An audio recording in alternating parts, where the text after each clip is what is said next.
Ya, selamat siang sahabat Jawa Timur. Jumpa kembali dalam Breaking News update COVID-19 di program Jatim News Today yang juga disiarkan serentak di Radio Asosiasi Lembaga Penyiaran Publik Lokal Jawa Timur. Disiarkan di Suara Sidoarjo, Persada Kabupaten Blitar, Pradia Suara Tuban, Ralita Pamekasan, Mahardika Kota Blitar, Ersal Nganjuk, Suara Gresik, dan Suara Madiun. Rangkuman kabar update penanganan COVID-19 untuk regional Jawa Timur segera sahabat simak dalam update COVID-19. Ya, baiklah sahabat, untuk mengawali di edisi hari ini ya, Rabu 17 Juni 2020, kita awali dulu untuk Jatim News Today Breaking News Update COVID-19 dari Sidoarjo. Ada reporter Billy Patopoy dari Suara Sidoarjo. 20 desa di Kecamatan Balongbendo serentak dirikan Kampung Tangguh. Kabar selengkapnya kita simak laporan Billy Patopoy. Billy. Sahabat Jawa Timur, komitmen untuk mewujudkan ketangguhan di tingkat desa dalam segala hal termasuk tangguh menangkal penyebaran COVID-19. Kemarin sebanyak 20 desa di Kecamatan Balongbendo kompak meluncurkan Kampung Tangguh Semeru pada Selasa malam bertempat di Desa Jabaran Balongbendo dihadiri Forkompimda Kabupaten Sidoarjo, Forkompimka Balongbendo serta perangkat desa dan warga setempat.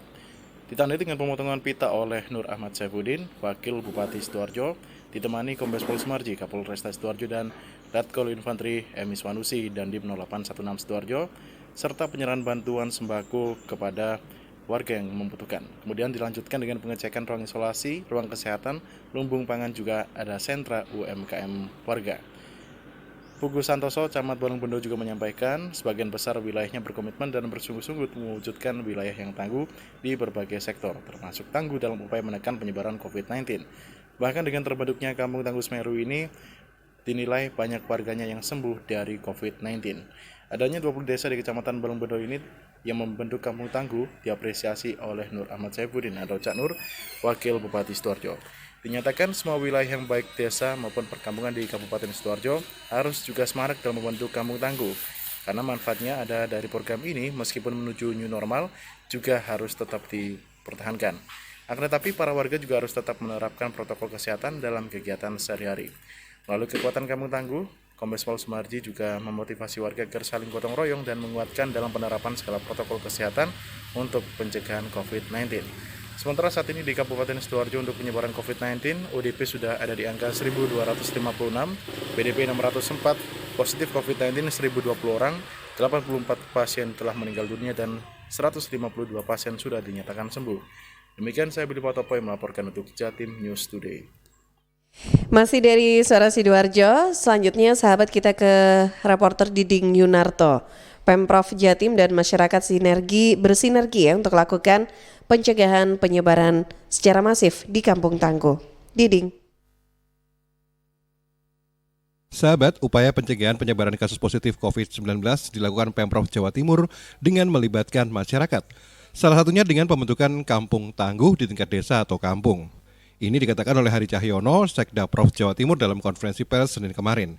Menurut Hari, di Kampung Tangguh sudah ada data terkait ODP, PDP, dan OTG di lingkungannya, sehingga bisa dilakukan kontrol dan pencegahan secara masif. Tapi yang jelas, untuk by name, by address, teman-teman bahkan pernah dengarkan sekarang bahwa konsentrasinya di hulu sudah mulai dipermasif. Proteksi di hulunya mulai proteksi di hulunya mulai masif. Salah satunya adalah adanya kampung-kampung tangguh, kampung wanita tangguh yang telah dibuat di seluruh kabupaten kota. Di Kampung Tangguh itu ada nama-nama yang confirm, ada nama-nama PDP, ODP di situ ada. Artinya kalau teman-teman akan datang ke sebuah kampung tangguh, pasti ada data di sana. Sampai tamu yang masuk pun ada buku tamunya. Oleh sebab itu salah satu yang dilakukan di dalam rangka proteksi di hulu. Hulunya dilakukan dulu. Nah, itulah yang sebetulnya kolaborasi antara pemerintah dengan warga masyarakat. Nah, Kampung Tangguh, Kampung Wanita Tangguh, Kampung RT Tangguh dan semuanya yang dilakukan di kabupaten kota semakin lama sekarang semakin banyak. Artinya masyarakat semakin ingin bersama-sama melakukan penurunan, melakukan penanganan agar COVID-19 itu tidak berkembang, dan itu sudah dilakukan di seluruh kabupaten kota yang ada. Saya Diding Yunarto, Suara Sidoarjo, untuk Jatim News Today. Dari Suara Sidoarjo selanjutnya kita ke Pradia Suara Tuban. Ada Hikmah Suroya, 17 kasus konfirmasi positif baru, terbanyak dari 3 klaster. Hikmah.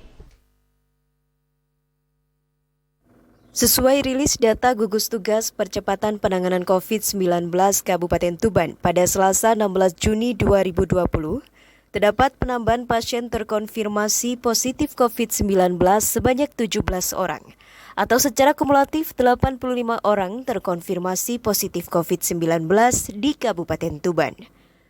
Sekretaris Gugus Tugas Kabupaten Tuban Endah Nurul menjelaskan bahwa klaster TPI Palang dan klaster Widang menjadi 2 klaster baru dengan jumlah pasien konfirmasi positif yang cukup banyak. Adapun jika dirinci dari klaster Pasar Leran Wetan bertambah 5 orang pasien, yaitu laki-laki 19 dan 48 tahun, serta perempuan 36, 37 dan 57 tahun asal Kecamatan Palang. Dari 2 klaster baru, klaster TPI Palang terdapat 4 orang pasien konfirmasi positif, yaitu laki-laki 52 tahun serta perempuan 36, 50 dan 53 tahun asal Kecamatan Palang. Sedangkan klaster Widang terdapat 7 orang pasien konfirmasi positif, yaitu laki-laki 19, 40, 41 dan 52 tahun serta perempuan 4, 47 dan 50 tahun asal Kecamatan Widang. Kelima pasien ini adalah kontak erat dari pasien konfirmasi positif sebelumnya. Dan 1 orang dari klaster Pasar Bojonegoro adalah laki-laki 60 tahun asal Kecamatan Senori, juga merupakan kontak erat dari pasien konfirmasi positif.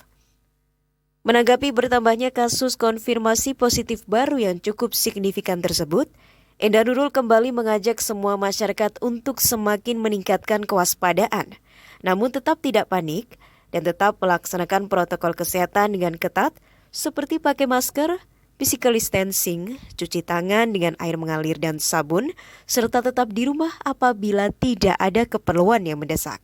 Hikmah Suroya, Pradia Suara Tuban untuk Jatim News Today. Ya, selanjutnya dari Tuban kita ke Suara Madiun. Ada Kiki Desilia. Kuatkan program Kampung Tangguh, Pemkot Madiun terima bantuan. Kiki.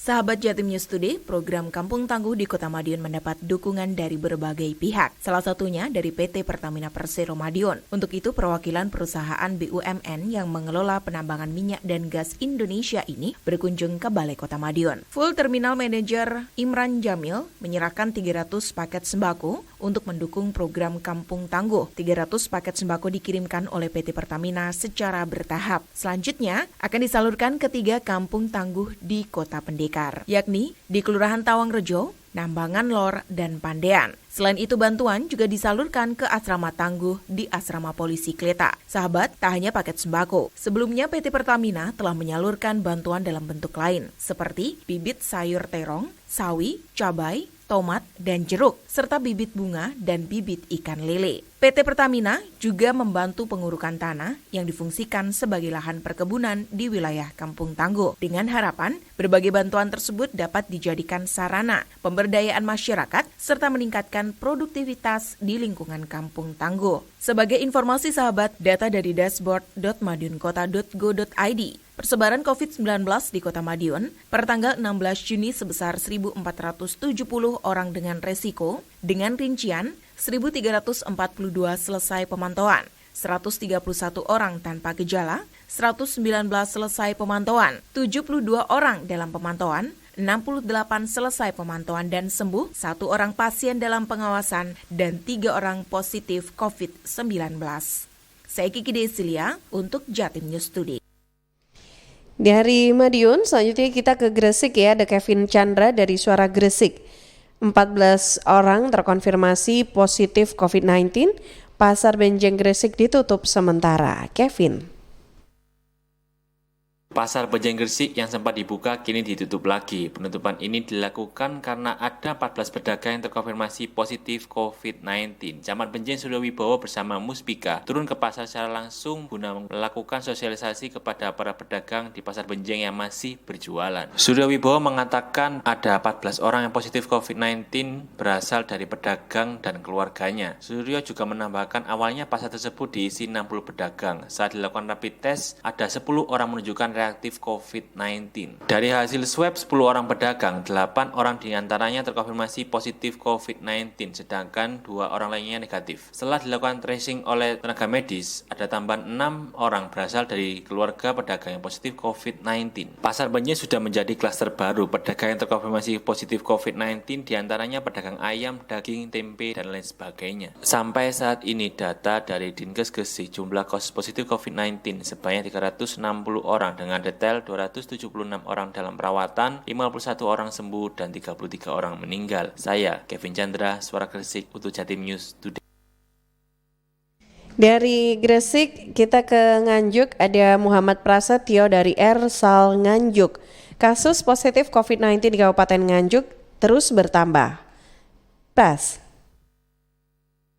Kasus COVID-19 di Kabupaten Nganjuk masih terus bertambah. Kemarin, jumlah pasien positif corona bertambah 3 orang. Mereka berasal dari klaster yang berbeda. 1 pasien diantaranya meninggal dunia. Juru bicara gugus tugas percepatan penanganan COVID-19 Kabupaten Nganjuk, Dr. Hendrianto, mengatakan pasien positif COVID-19 yang meninggal tersebut merupakan warga Ngeronggot. Pasien meninggal saat statusnya masih sebagai PDP dan dirawat di Rumah Sakit Caruban, Madiun. Lebih lanjut, Hendri menjelaskan sebelumnya pasien sempat diperiksa di RSUD Kertosono. Dia dalam kondisi lemas dan sesak nafas. Dengan kondisi tersebut, pasien dirujuk ke Rumah Sakit Caruban. Tak hanya menjalani perawatan di sana, pasien dilakukan rapid test dan hasilnya reaktif. Adapun hasil swab baru keluar yang dinyatakan positif. Menindaklanjuti hal ini, gugus tugas langsung melakukan pelacakan pasien terkonfirmasi positif ke-46. Dari 19 kontak yang dilakukan rapid test, ada 4 orang yang dinyatakan reaktif. Keempatnya langsung dievakuasi ke rumah singgah COVID-19 Empu Sendo. Sesuai mekanisme, 4 kontak yang hasilnya reaktif itu dijadwalkan berusia 38 tahun asal Tanjung Anom, yang merupakan pasien terkonfirmasi ke-47, serta pasien perempuan berusia 54 tahun asal Ngeronggot yang menjadi pasien terkonfirmasi positif ke-48. Dengan munculnya kasus positif di wilayah Timur Nganjuk, total zona merah kini menjadi 14 kecamatan. Dengan tambahan 3 pasien tersebut, saat ini kasus positif COVID-19 di Nganjuk sebanyak 48 orang, 2 diantaranya meninggal dunia. Kemudian 27 orang sembuh, sebanyak 19 orang masih menjalani perawatan. Sedangkan untuk pasien dalam pengawasan atau PDP sebanyak 127 orang dan orang dalam pemantauan atau ODP 100 orang, dan terjadi penambahan pada orang tanpa gejala atau OTG menjadi 1.185. Demikian juga dengan ODR atau orang dalam risiko sebanyak 43.479 orang. Saya Muhammad Prasetyo, Ersal FM Nganjuk. Dari Nganjuk kita ke Kota Blitar, ada Afik Rahardian dari Mahardika FM Kota Blitar. Tim musyawarah kerja kepala sekolah SMP di Kota Blitar siap menghadapi new normal sektor pendidikan. Afik. Sobat sektor pendidikan menjadi satu di antara lini yang mengalami dampak COVID-19 di Indonesia. Aktivitas belajar mengajar di sekolah pun terpaksa dihentikan sementara semenjak merebaknya virus corona sejak Maret lalu. Akibatnya belajar mengajar tidak lagi dilakukan secara tatap muka atau langsung, melainkan dengan jarak jauh, termasuk memanfaatkan teknologi digital untuk tetap bisa belajar online. Namun setelah Nadiem Makarim, Menteri Pendidikan dan Kebudayaan Indonesia, menyampaikan pidato yang berisi diperbolehkannya belajar mengajar tatap muka untuk Untuk 6% wilayah zona hijau, membuat daerah yang berzona kuning juga menyiapkan strategi untuk new normal pendidikan. Kateman Kepala Sekolah SMP Negeri 1 Kota Blitar sekaligus Kepala Musyawarah Kerja Kepala Sekolah MKKS Kota Blitar kepada tim redaksi Mahardika Selasa 16 Juni 2020 mengatakan pihaknya bersama kepala sekolah yang ada di Kota Blitar optimis dan siap jika Kota Blitar menerapkan new normal pendidikan. Sampai saat ini, Kateman dan tim MKKS terus berupaya untuk menyiapkan keperluan apa saja jelang tahun ajaran baru meski masih menunggu keputusan dari Dinas Pendidikan Kota Blitar. Persiapan new normal, kita tetap menunggu desain dari atasan. Karena kita SMP nanti akan menunggu dari Dinas Pendidikan Kota Blitar. Konsep new normal nanti akan dilaksanakan dengan bentuk shift, terjadwal. Yang jelas bahwa protokol kesehatan itu secara ketat itu harus dilaksanakan. Intinya apa yang dilakukan salah satu sekolah itu baik dan itu bisa dilaksanakan, itu harapannya bisa dilakukan di sekolah lain. Sobat, meski masih menanti keputusan dari Dinas Pendidikan Kota Blitar terkait diterapkannya new normal pendidikan, sejauh ini tim musyawarah kerja kepala sekolah tengah menyiapkan berbagai keperluan seperti penyediaan wastafel, hand sanitizer, hingga perbaruan aturan belajar mengajar di tahun ajaran baru mendatang. Afik Rahardian, Mahardika. Dari Mahardika FM kita ke Pamekasan ya, ada Arifin dari Realita FM Pamekasan. Kasus COVID-19 di Pamekasan makin meningkat. 80% OTG berpotensi tertulari dan menulari. Arifin. Penambahan kasus positif COVID-19 di Kabupaten Pamekasan kian hari meningkat. Hal itu disebabkan banyaknya masyarakat beranggapan bahwa virus corona hanyalah rekayasa. Padahal 80% penyakit menular seperti corona tidak disadari bagi orang tanpa gejala. Sebagaimana disampaikan Dr. Syaiful Hidayat, Ketua Gugus Tugas Penanganan Pasien COVID-19 RSUD Slamet Martodirjo atau SMART Pamekasan. Menurut dokter spesialis paru-paru itu, OTG berpotensi tertulari dan bahkan menulari kepada siapapun. Sebab penyakit asal Wuhan itu sangatlah mudah penularannya. Oleh karena itu, meskipun sehat, tetap wajib menggunakan masker. OTG itu banyak berkeliaran, 80% itu tidak bergejala. OTG dia bisa menulari ke siapa, makanya kita ini pakai masker siapapun, sehat pun kan suruh pakai masker karena dia bisa jadi OTG. Sampean pakai masker meskipun sampean sehat karena tidak tahu dirinya membawa virus. Kalau dulu konsep pakai masker itu dia yang sakit saja sama petugas kesehatan. Sekarang siapapun pakai masker. Dr. Syaiful mewanti-wanti agar masyarakat mau mengikuti protokol kesehatan, sebab kedisiplinan terhadap protokol kesehatan COVID sebagai salah satu cara untuk menyetop penyebaran COVID-19 agar tidak semakin meluas di bumi gerbang salam. Sebagai informasi, peta sebaran COVID-19 di Kabupaten Pamekasan per tanggal 16 Juni 2020 ada penambahan positif COVID-19 sebanyak 8 orang. Total menjadi 70 orang, sedang dirawat 39 orang, 14 orang sembuh, 17 orang meninggal dunia. Pasien dalam pengawasan atau PDP sebanyak 83 orang, sedang dalam pengawasan 38 orang, 27 orang selesai pengawasan, dan 18 orang lainnya meninggal dunia. Dari Realita FM Pamekasan, Arifin.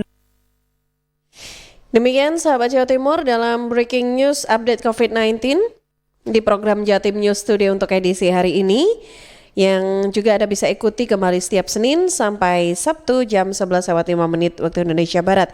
Disiarkan di Radio Asosiasi Lembaga Penyiaran Publik Lokal Jawa Timur. Disiarkan di Suara Sidoarjo, Persada Kabupaten Blitar, Pradia Suara Tuban, Realita Pamekasan, Mahardika Kota Blitar, Ersal Nganjuk, Suara Gresik, dan Suara Madiun. Saya Tika Amsar, selamat siang. Perkembangan penanganan COVID-19 untuk wilayah regional Jawa Timur sudah sahabat simak dalam Update COVID-19. Update COVID-19 bisa sahabat simak Senin sampai Sabtu jam 11 siang. Persembahan dari Asosiasi Lembaga Penyiaran Publik Lokal Jawa Timur. Suara Sidoarjo, Lembaga Penyiaran Publik Lokal Pemerintah Kabupaten